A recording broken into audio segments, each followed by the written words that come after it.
Marhaba. Thank you very much for being here to listen to me. Thank you very much to World Urban Parks for the invitation and also to the Istanbul Landscape Fair. Well, this is my presentation, Stormwater, from Wasted Opportunity to Natural Solution. I don't think the title aged very well, really, did it? This was just in Valencia recently, a couple of weeks ago, literally. As you can see, stormwater caused this situation. And we can see two things here. One is a complete disaster caused by water, by storms. And secondly, lots of cars piled in a street, causing chaos. How did we come to this? Well, Barcelona and Valencia, they are not that far off from Istanbul in terms of latitude. We're both in the Mediterranean. We share a number of common traits, to a large extent even similar heritage. And this is the region of Valencia, and I would like you to take a good look at what is the city, which is just up here. And then this area over here, which most of it, you can see is water. And this is a before and after picture. Here we have what it was like a few weeks ago, and this is what it was like after the 29th of October. And you can see a clear line delineating the limits of the catastrophe. It's the city of Valencia, and then this artificial river, the Turia, and then what is supposed to be, or was supposed to be, the south of the city, and the flooded area. I would like you to pay attention to three things. One is the old river that goes along here. That is a linear park. It's green infrastructure. This is the new river, which is a channel that runs straight into the sea. And these are some of the grossly affected areas where most people lived. There is a divide here that is invisible in a way. We not only have the city and we only have a diverted river to prevent flooding, but we also have an economic divide. You can say that these are wealthy and maybe these ones are not so wealthy. And this has caused a clear division in the effects of a storm. The storm has not affected Valencia so much, or none at all, and the storm has completely destroyed this area, caused the loss of life, 200 people at least that we know of, thousands of vehicles destroyed, 100,000 cars so far, lots of people have lost their business, their properties, their land. And the main reason for this is what we call the Dana, or what it's a storm that is typical of the Western Mediterranean in the right conditions, the right level of humidity, the right amount of cold air high in the atmosphere. The air rises rapidly, comes down in a strong cold drop, as we call it, the gota fria. And that has been happening for hundreds of years, forever. It's well known. And models across the world, when a Dana is coming, they model the Danas. And you have the Australian model, you have the French model, you have the Swiss model, and you have the German model. And you have the Spanish model, and you have a model in every country on Earth. They know the Dana is coming, they know that it's strong, they know that it's dangerous. We get 3 or 4 Danas a year easily. This year, what happens? The Dana was spectacularly large, and also, and the best one was the French model, along with the Australian model. It concentrated in a particular area with two rivers, where the two rivers start. That one over here and the one over there. And the area destroyed is La Rambla del Pollo. These two basins concentrated most of the rain. And as you can see here, you have this a very large area concentrating lots of water, in fact, immense amount of water, into a very narrow space. And this is one of the reasons why these catastrophes happened. And you can see here the amount of rain in 24 hours. So when I hear people saying, well, this is normal, this happens every year. Well, maybe. But look at the scale of that rain. And then it's the accumulated amount of rain over the day. That was as much water as the largest river in Spain carries per second. In fact, it was 5 times the amount of water that the largest river in Spain has when it reaches the sea, coming down at what is effectively a very narrow river.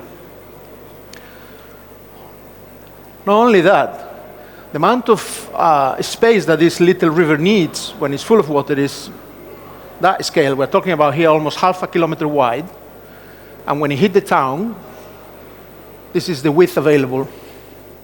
So we have a problem between territory, water, and human construction. Is it a surprise? No, it's not a surprise. We knew it was coming. This is flooding for 10 years, return. This is for 100 years. This is for 500 years. The scale of the flooding is very near 500 years, return. So it was measured and it was mapped. We had the maps. We knew where it was going to hit. And it's almost, again, coincides exactly with the time of return of 500 years. And again, Valencia was spared. And again, quite wealthy, maybe not so wealthy. What is the problem? What has failed here? Several things have failed, possibly 2 of them. GDP before PWB, gross domestic product before people's well-being. Property development trumps everything. And we are willing to take a risk on people's well-being when we develop land, because land that is at risk of flooding is cheaper than land that is not at risk of flooding. A second thing that is happening, and we could say it's natural, but maybe it's not natural, is that the Mediterranean is reaching record levels of temperature. It has never been recorded, the heat, accumulated heat that this year is displayed. This is a direct result of climate change, of climate warming. The Mediterranean is becoming a heat pump. So that means more energy. The more energy you have in the system, the stronger the storms are going to be. And not only that, the bigger they're going to be, and the more unpredictable they're going to be. So the Dana is going to be much stronger. But what is the problem with this increasing evidence of man-made change? That we look at it and think, some people look at data and say, but look at the weather, global surface temperature. We don't need to worry. We are here. We are okay. Dinosaurs were there. Dinosaurs were okay. It's great, isn't it? Well, the only problem is we didn't exist when dinosaurs existed. We exist here. Yeah? What is happening here? What is happening here is we have climate skepticism, and you're asking for evidence. Because, yeah, you can be a skeptic. It's not wrong to be a skeptic. But then the second part of being a skeptic is you have to admit the evidence. You can't just say, oh, I don't believe in climate change. Show me the evidence. I'll discard it because it's not convenient for me. Well, it has to be convenient for you to understand it. Because the evidence shows that there is an increased rise in temperature over time, which actually allows our civilization to exist. But moreover, what is interesting is the amount of time that the climate change has affected us since we have agriculture, which is not much more than 10,000 years, probably started somewhere in Turkey. It's not much longer. So climate change, we need to measure its impact on the time we've had agriculture feeding billions of people. This is the amount of time that agriculture has been feeding billions of people. And that is the change. It's never been recorded a change like this in the atmosphere and the content of CO2. It's never been recorded in millions of years a change of this magnitude. And the problem is, climate skepticism is becoming weather denialism. Because I don't like the fact that climate is changing, I'm going to deny the effects of weather. So it's going to rain, so what? It's going to rain a lot, so what? It's always rained. It doesn't matter. Well, it does matter. It does matter. And the political translation of so what is a storm is brewing, but I'm going to lunch, which is exactly what happened in Spain. People responsible for the security of safety, the security of citizens, were actually having lunch. They didn't activate any single alarm because they don't believe in climate change. And there's one thing that we need to understand about climate change. Climate change is not deterministic, it's probabilistic. That means that the dice for weather are loaded. The more we play the game, the more storms and the worse they're going to be. And the sooner we understand this, the better. It's not a game, it's a gamble. And we are going to lose. The weather is the house. The odds are against us, so we need to react.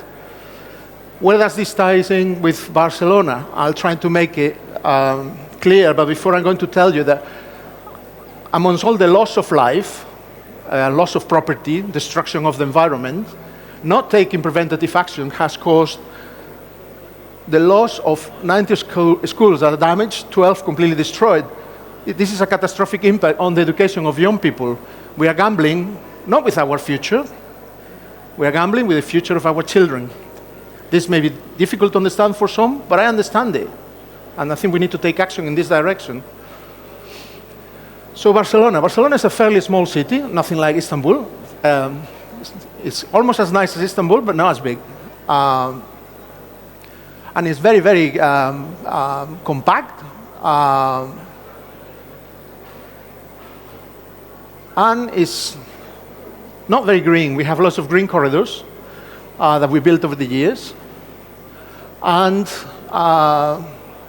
we cannot say that the city is immune to water. It's actually formed by lots of rivers that have now disappeared. None of these rivers exist anymore. They're all underground.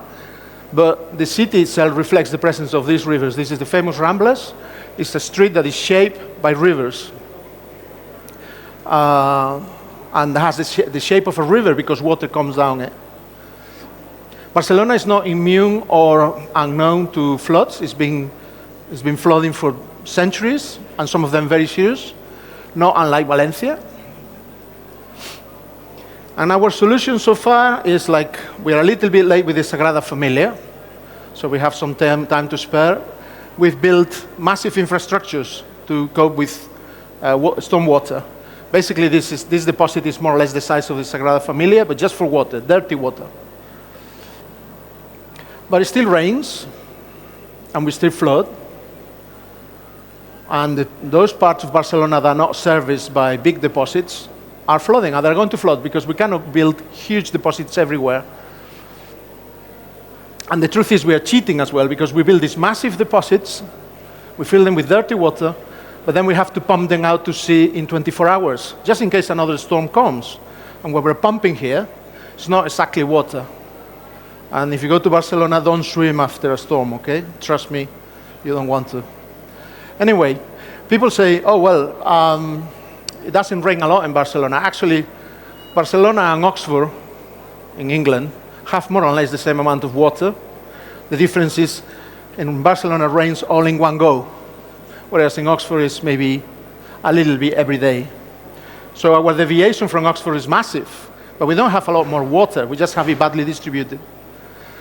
And this was a problem, and has been for many years a problem. When I was working in green infrastructure, in the development of nature-based solutions, there was one question: how can we address this problem with water? And what we thought is to look at the amount of water that we can actually retain on site, the amount of water we can infiltrate on the ground. This is the amount of water that approximately falls in the whole of Barcelona.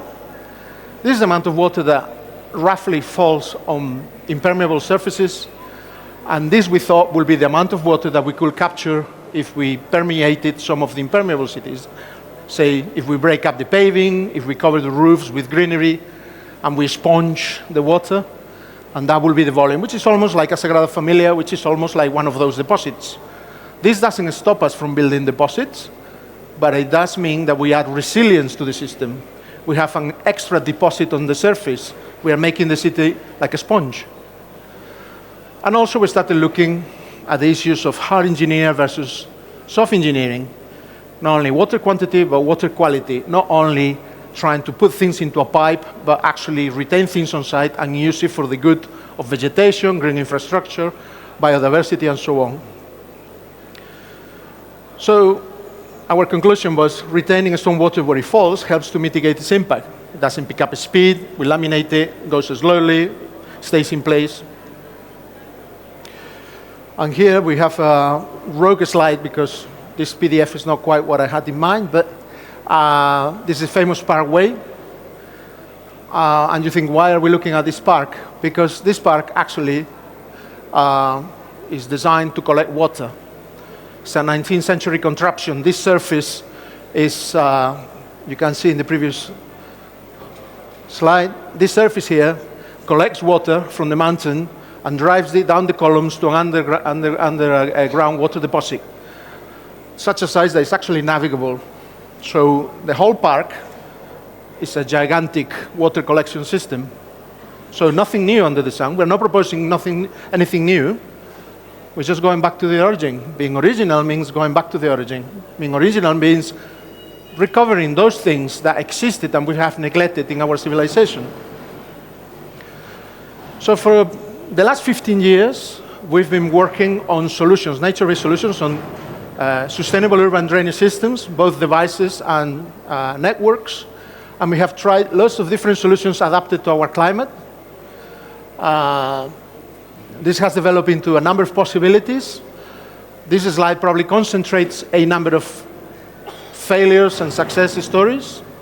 And it's probably 15 years of my life here, working with different professionals, trying to get to solutions that are adapted to our climate and conditions.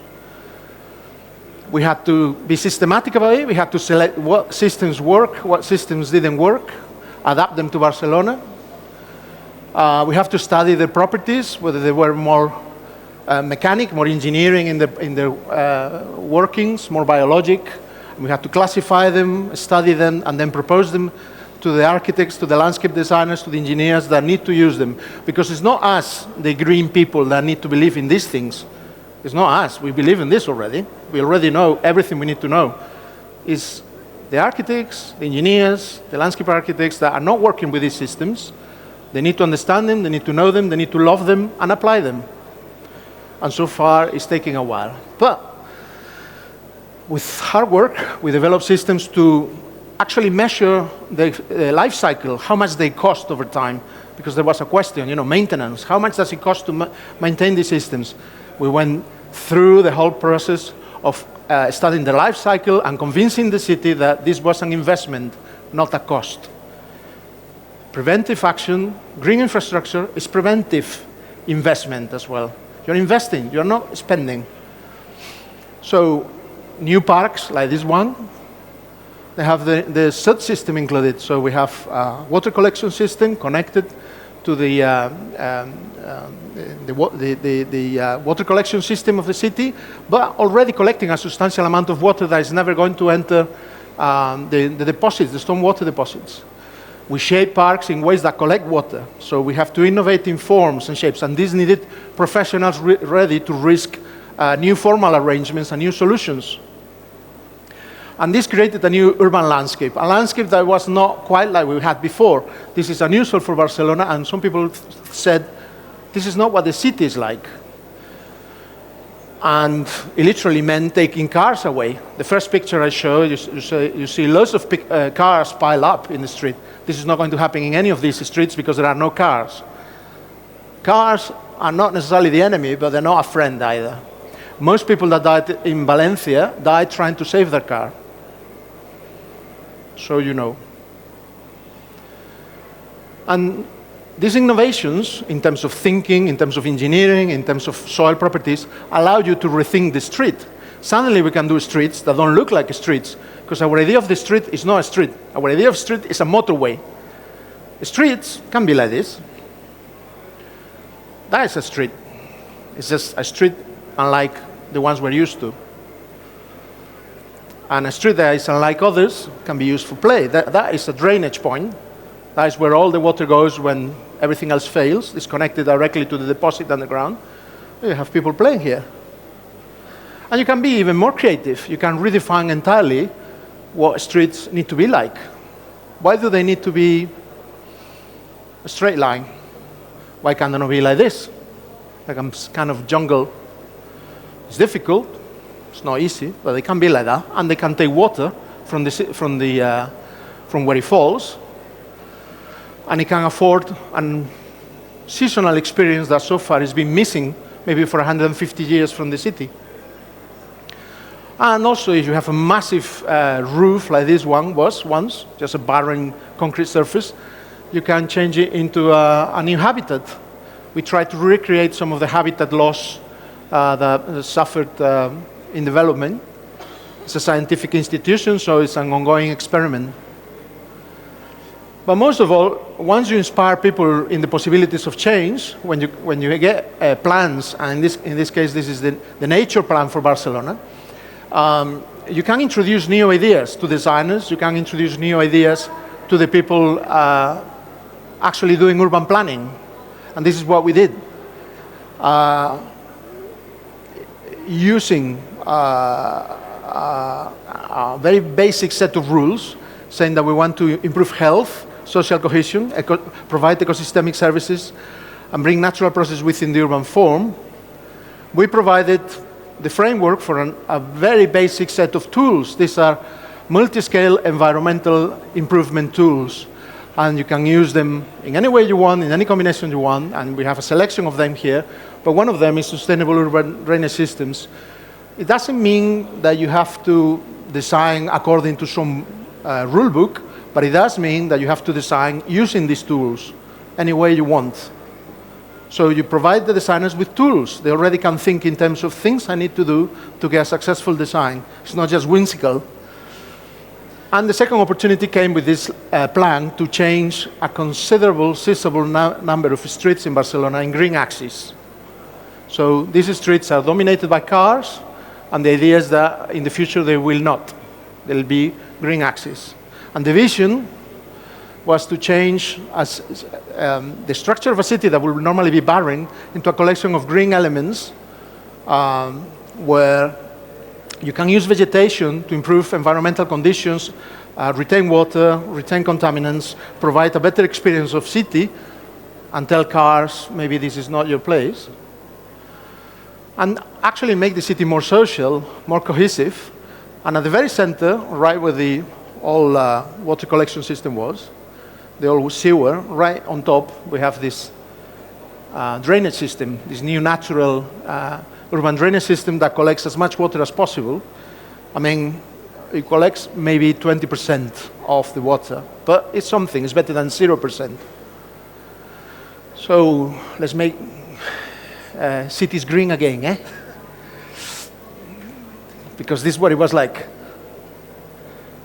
And this is what is the vision. And this is the vision, this is a render. You say, well, anybody can go into a computer and just produce any images. But this is the reality. So we are kind of okay. We're kind of okay.